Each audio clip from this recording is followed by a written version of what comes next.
My stuff is all about thinking with awareness of the body. And then if you're overthinking, you're never going to learn anything. We're going to talk to Brian Holliday of the UK, an author who there's some interesting, different, and frustrating insights. So you're an author. Is this the first book you've authored? Yeah, yeah. And I'd actually written an entire course around what I've been doing. And it's all tried and tested. It wasn't reaching anyone. I thought, well, what can I do? I really believe in what I'm doing. No one else is doing it the way I'm doing it. I was coaching swimming over Zoom online virtually, which kind of makes no sense in a way, because how could I possibly teach someone how to swim without being in the pool? But my whole belief system, my whole philosophy is based on the idea. I created intuitive swimming because essentially I wanted people to start thinking for themselves. I spent my entire life struggling to swim. Not breaststroke. I could swim breaststroke, head out of the water breaststroke for hours, and it would kill my neck, and it was boring. I simply wanted to get really fit. Actually, I was a teenager, so I wanted to get a six pack, because I was a boy and I wanted to get girls, and obviously a six pack is the way to do that, because that's how my brain was working. Can't be the only one who was thinking that. I couldn't get big. I'm skinny. I couldn't get big. I couldn't get fit, really. I thought swimming was the way to go. And I was in the pool a lot as a kid, as a teenager, swimming, mostly breaststroke. I just couldn't figure out front crawl. So I would kind of bomb to the one end of the pool, thrashing away. I'd be out of breath or gasping for breath. I was just a whirling dervish of arms and legs. I didn't know at the time, but I was sinking as I was swimming, and simply swimming to stay afloat. And that's kind of one of the insights that I figured out 30 years later. Really, 30 years of not being able to swim front crawl, and looking at everyone going, old ladies passing me doing front crawl, or young boys, or just all the instructors looking so effortless, so easy. So what on earth am I missing? That's my life, right? Actually, in all sorts of ways, not just in the water. My whole life's been like that. But anyway, and then YouTube came along, because I'm old. I predate YouTube, but then it came along and made things much worse. I would always ask a good swimmer for advice, and they would always say, "Oh, do you put your elbow like this, or hold your hand like this, or like this," or as if that's going to make a tiny bit of difference, a massive difference to like my fundamental misunderstanding of the water. And this went on for years, and I would hate swimming, and I'd go back to it, and hate swimming, go back to it, and always looking at someone else going, how do they do that? Like, how are they so naturally at ease in the water? And I think that's the same for any sport. There are kids who get it, and it stays with them for life, and the kids that don't get it, me, and it never gets them. I had this my whole life, and I couldn't figure it out. And then I was in IT, so I kind of had money. I was single. I had money, and I found some really top end swimming instructors. One led me to the Alexander technique, which is this weird thing that no one knows about. And I think if you asked anyone, any teacher, they'd say, "Oh, it's posture. It would fix your posture." And actually, it's not really about posture. It can be. I don't teach it that way. But essentially, I'm teaching an awareness, figuring out this Alexander technique, and having the training, and then having the lessons, but then doing the training. Then all of a sudden, I start to learn about my mind, what's going on and how it works, and being aware more of the world around me. So I can actually, I'm doing it now. So I've slowed down, haven't I? I've kind of, I'm not quite as hyper, and all of a sudden, right, things start to come more clearly to me. It's not just the mind, it's the body, and how my body's working, how my mind leads my body moves as a whole. I'm not just this disparate components. Weirdly, I qualified, this is years ago, because I ended up in a company in IT with a pool in the basement. There's only 5, because I Googled and I've been trying to get into them to teach. A pool in the basement. Now, if anyone knows about swimming, nobody likes swimming. It's controversial, but most people don't like swimming because it's a pain, it's uncomfortable, they're struggling, they much rather get muscly, which I totally understand now. It's a pain, generally. They're either churning away with their inner monologue, or they're struggling to do one or two lengths, or they're beating themselves up because they're not good enough, or they're not going fast enough, whatever. And again, that's all Alexander technique stuff that I teach to change that mind body relationship, water relationship. But the story is, to just try to stay on task a little bit. I was in that pool twice a day, so before and after work, 4 to 5 times a week, swimming, but not swimming, mostly experimenting, learning. I mean, I would describe as reverse engineering the strokes I'd been taught. So I was told, "Oh, you're too skinny to be able to swim. You're not the right size. You're not the right shape. You're doing it wrong. Your techniques." And I actually had these really top end lessons. One was in Alexander technique. Another one was Alexander technique, sort of inspired, but not really. But anyway, and it was brilliant because I would see these teachers just going such a beautiful, smooth, flowing stroke, but I was still copying what they were doing, and I was still missing something. So those 2 years or 18 months, because I ended up learning butterfly and teaching myself that, and that was my understanding. And that's what I figured out. And that was the missing piece. And I broke it down to 3 things that went on to form a course, because by that time I was helping people in the pool. Because I'm going, well, you have the same problems I used to have, and I've figured it all out. Literally think I've just completely figured it all out, because everyone I speak to, they're hard to find, these frustrated swimmers, because they're not in clubs. Essentially, I ended up figuring it out for myself, and I can explain what I think I figured out, applying it to other people, and then thinking, because I got made redundant and I got some money, and I thought I'd do something more purposeful with my life than a job I didn't really like. And I set up an online business called Intuitive Swimming. And I had adverts, and I had a website, and I had blogging and vlogging and posting and promoting, and just 2, 3 years of that. And I've got a bunch of clients really quickly, from beginner to triathlete to an actual ocean swimmer who's from off the coast of Vancouver, which is just, how can someone that high level come to me? But it was about her understanding what was going on in her head.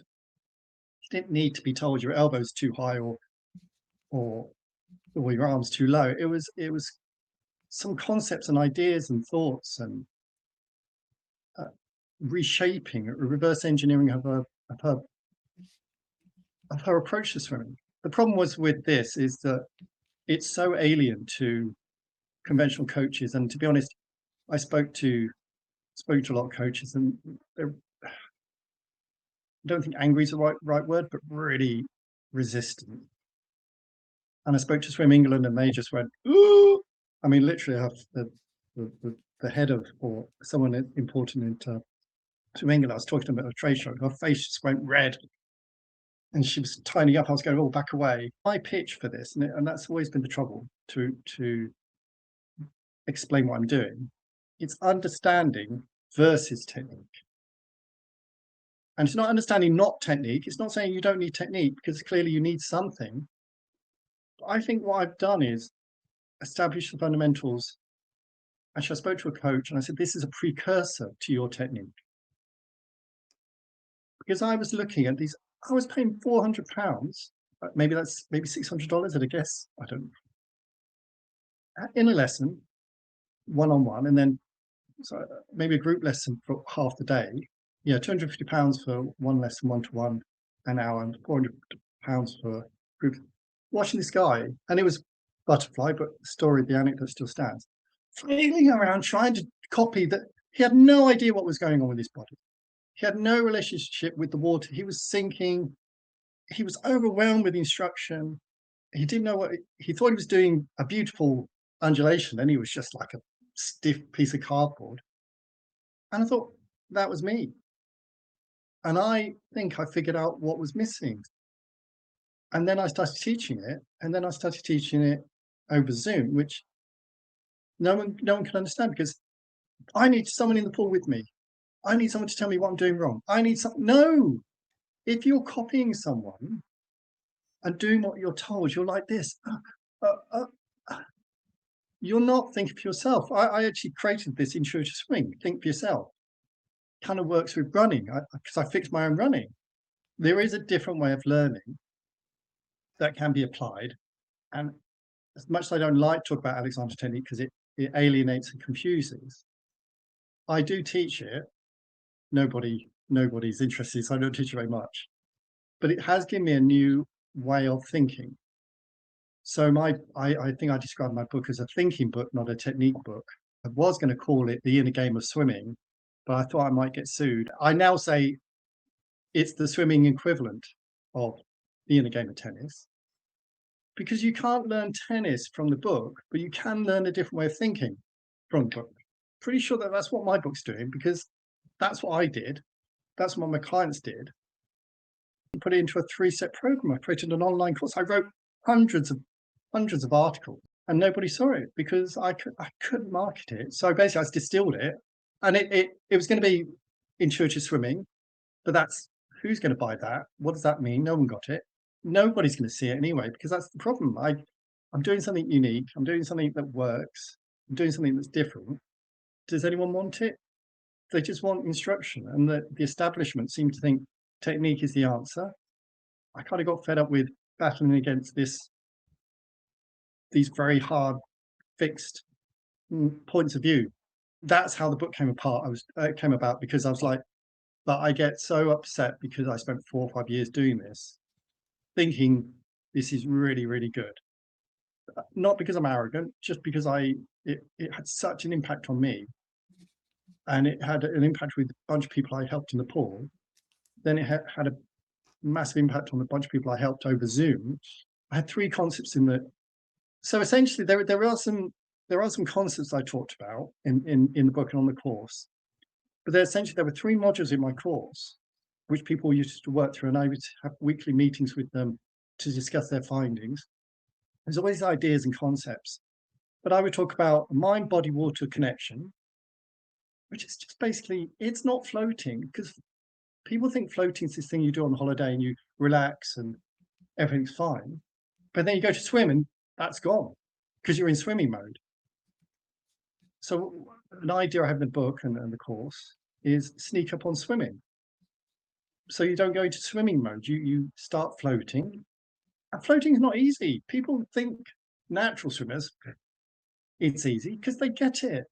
I wasn't that person. My dad, bless him, your dad's to blame for all your issues, isn't he? Really, there's always someone to blame. And my dad held me in his arms when I learned to swim, because that's what a nice thing to do. But did I learn to float? But I don't even talk about floating. I do say float, glide, swim, or actually, at one stage, float, glide, move, to remove the idea that you're swimming. Because it just builds up this, I'm going to swim, I'm going for a swim, I'm going for a run, I'm going to do this. It's this mode that people fall into where they are trying to copy, trying to do, trying hard, focusing, concentrating, all these things that we think are how we learn. But you don't. You learn through play, you learn through experimentation. Mind, body, water connection, floating. Don't call it floating, call it balance. Because that's a relationship, that's an understanding. So when I said understanding versus technique, yes. So I took this guy's technique that was super expensive and super clever and everything, but I was still walking through the pool going, oh, okay, that. Doing all the movements and doing what I was supposed to do, but not knowing why I was doing them. And then as I went on and experimented and figured it out for myself and worked backwards from the technique, I went, oh, now I understand. Oh, suddenly now I'm swimming with my whole self, and now but I took his technique, but I made it my own. And it was conceptual in that I wanted this, I call it swim your way. Because I'm tired of watching all these other people trying to copy them. And so I had all these ideas, put into course, taught, and stopped. I couldn't make it. I mean, the clients were happy, testimonials were happy, everyone was really happy, but marketing, I just couldn't reach out to people. And coaches and schools and establishment here, it's technique. There's a curriculum here you have to teach. The councils have to promote it and teach it. The government positions it.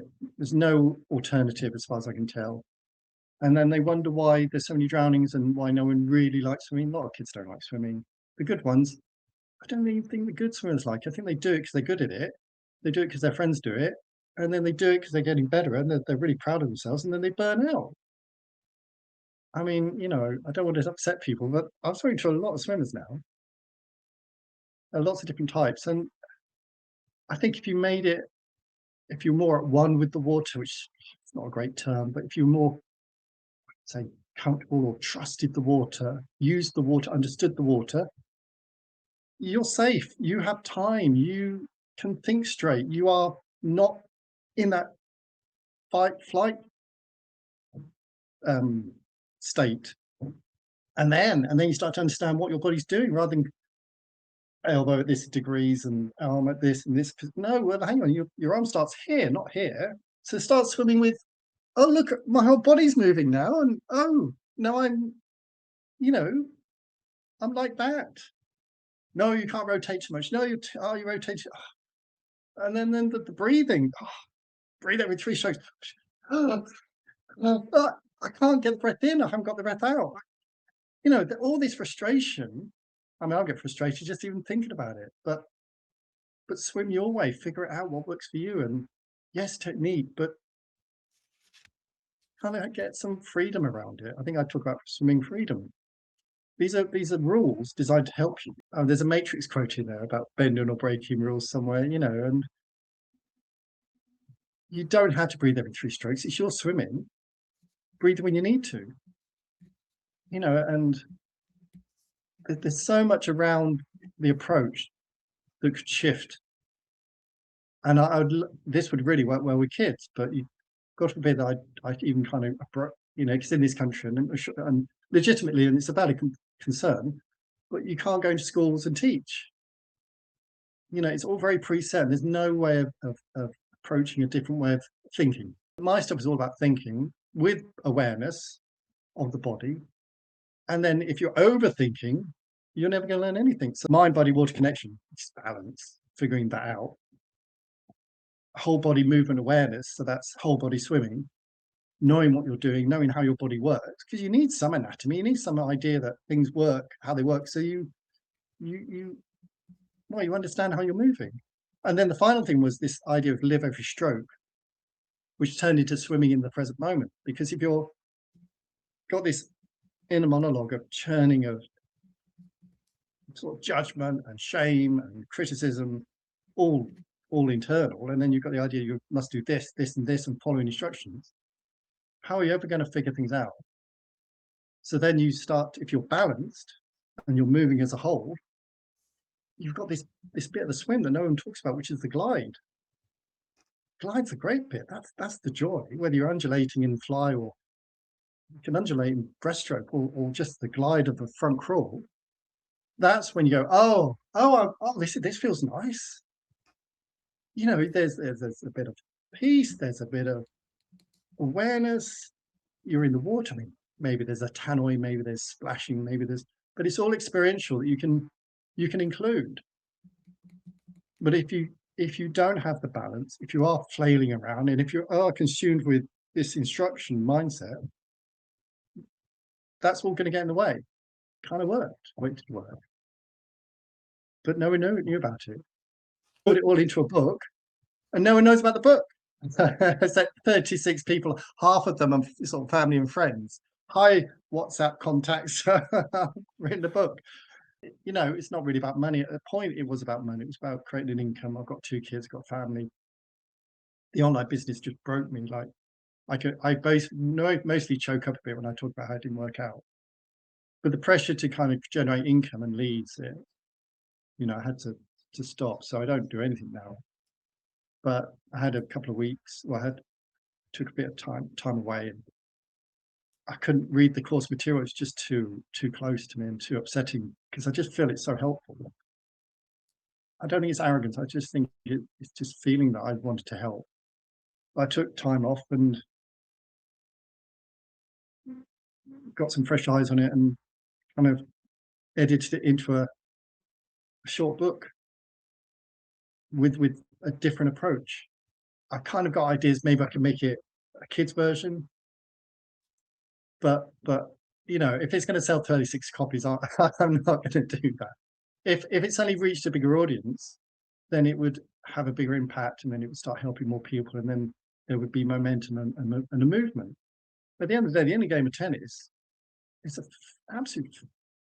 I thought it was a good book, but it didn't really help me that much. It told me the what was going on. It didn't tell me the how. There's specific stuff in here that will change your perception, I think, or perspective, or it will change something in your mind. If you're struggling with front crawl, they're actual tried and tested concepts, steps, experiments, ideas, because it's really the course. The course worked, so it's distilled. It's not the full shebang, but there's enough in there. And the people who've read it so far, read half the book already, will feedback at the end. Great stuff, though. It deserves to be a classic in its field. Oh, he's a publisher. I mean, he's not a hugely successful publisher, but he's still a publisher. Says, but needs a bit of tidying up. I'm like, what? How dare you? No, I'm joking. But so yeah. This discussion continued, and if you want to get the entire interview, jump over to Substack, and I'll post that backstory there. See the show notes for a link on how to get the book at Amazon. Your book's Why Front Crawl Feels Hard. The best way to reach you, I've been communicating with you on LinkedIn. Is that it? Or is there... I mean, yeah, like I don't even do anything on LinkedIn. I mean, my LinkedIn page used to be just Intuitive Swimming, and I've done so many LinkedIn courses. I was posting and commenting and connecting, and I got nothing back from the swimming community. So I stopped. I mean, I'm on LinkedIn, but I have an email address. I've just edited that book, and I added in some contact details. But it occurred to me that some people might actually want to reach out, because I'm not marketing anymore. Mentally, it really broke me. I still get a bit churned up about it. So I am on LinkedIn. We'll buy the book, and we'll put this out on our podcast, and I'll follow up with a few other contacts that I know that would love to watch this and possibly talk to you further. Here's your fortune statement for this episode. It is the sturdiness of the spokes that strengthens the wheel. Carry this with you. Notice where it fits and where it challenges you. This statement comes from the book Mental Skills for Young Athletes. You can find it at swimisca.com.